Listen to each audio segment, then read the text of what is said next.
안녕하세요. 불독남입니다. 이번 시간에는 경제학자 중 고전 학파의 핵심이라 할 수 있는 데이비드 리카도의 저서인 정치 경제학과 과세의 원리에 대하여를 살펴보도록 하겠습니다. 데이비드 리카도에게는 한 가지 근심거리가 있었는데요. 그 근심거리란 당시 영국 사회 안에서 천정부지로 솟고 있는 곡물 가격이었습니다. 곡물 가격이 높다는 것은 노동자들에게는 크나큰 경제적 압박이 되겠죠. 왜냐하면 힘들게 일하여 벌어들인 소득으로 살 수 있는 곡물의 양이 줄어들기 때문입니다. 이제 노동자들은 어쩔 수 없이 생존을 위해 기업가들에게 자신의 임금을 올려달라고 요구를 할 것이고, 기업가들은 인상된 임금으로 인하여 자신들에게 돌아오는 이윤이 적어지게 될 것입니다. 본래 기업가란 이윤을 추구하는 욕구를 가졌지만 인상된 임금으로 이윤이 적어지다 보면 더 이상 자본을 축적하고픈 욕구를 상실해 버릴 것이죠. 결국 기업가들의 욕구 상실은 자본 축적의 종말을 가져올 것이라고 리카도는 내다보았습니다. 다행히도 리카도는 이러한 자본 축적의 종말을 막을 수 있는 방법을 한 가지 제시하는데요. 바로 자유무역입니다. 자유무역을 통하여 외국의 값싼 곡물을 수입하게 되면 곡물 가격을 내릴 수 있을 것이라고 생각했던 거죠. 그리고 곡물 가격이 내려간다면 노동자들의 임금률 또한 내려가면서 기업가들의 이윤을 지킬 수 있다고 본 것입니다. 하지만 리카도의 곡물법 폐지 옹호와 자유무역의 주장은 반대 세력에 부딪히게 됩니다. 바로 지주들의 반대이죠. 왜냐하면 곡물 가격이 높을 때에 제일로 이득을 보는 부류가 토지의 소유자, 즉 지주들이기 때문입니다. 자, 그렇다면 우리는 곡물 가격이 왜 높아지는지에 대한 원인 분석할 필요가 있습니다. 여기서 리카도는 과학적 방법으로 논리 체계를 만들어 나가는데요. 그의 분석 방법은 인과관계 식으로의 전개 방식을 띠면서 단순한 모델들을 예로 들며 설명합니다. 먼저 리카도의 분석은 멜서스의 인구론을 받아들이며 시작합니다. 멜서스의 주장은 다음과 같습니다. 인구의 증가 속도가 곡물 생산 속도보다 빠르다 보니 식량이 부족해진다는 것이죠.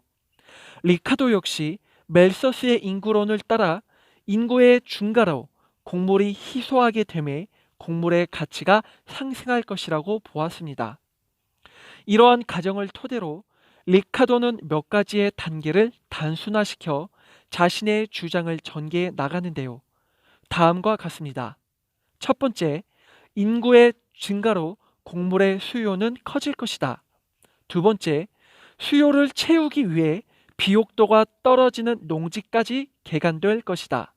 세 번째, 그 결과 농사 짓는 비용이 상승할 것이고, 네 번째, 생산 비용이 커짐에 따라 곡물 가격이 높아질 것이다.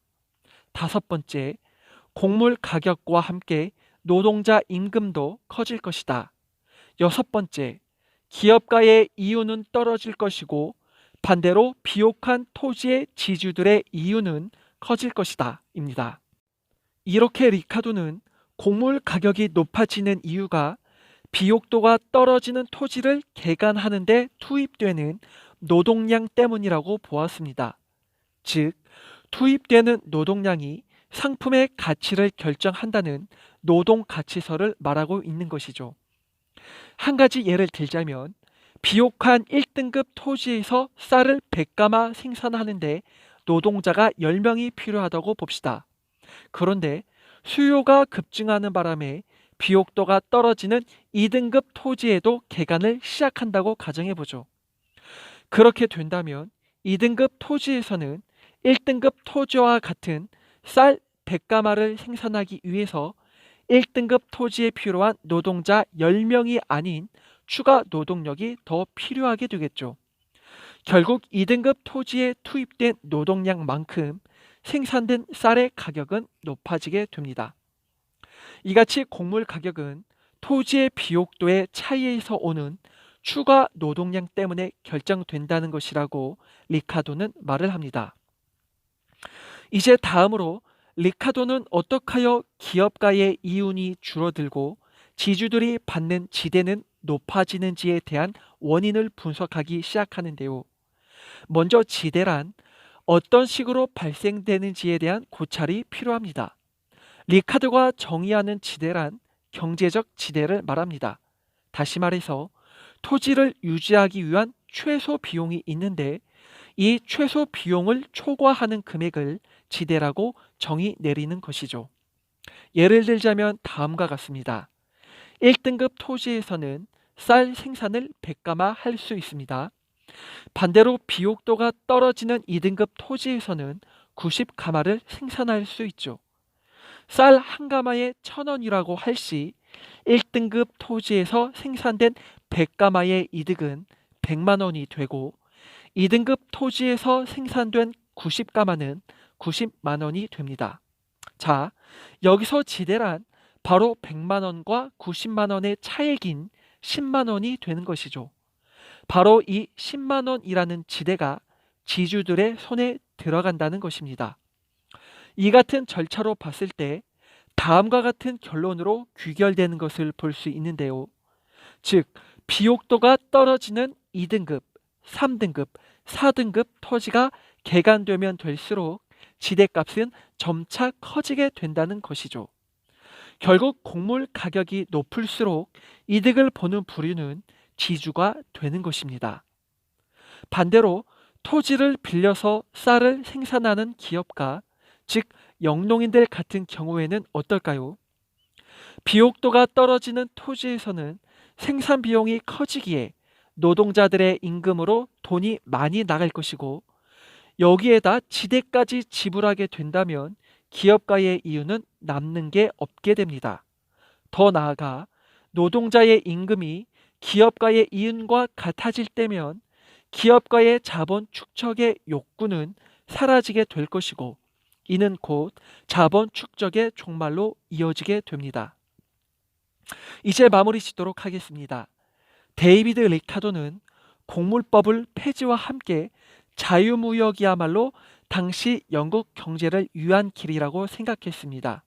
왜냐하면 자유무역을 통한 외국의 값싼 곡물 수입은 곡물 가격을 떨어뜨릴 것이고 노동자의 임금 역시도 떨어뜨린다고 보았던 것이죠.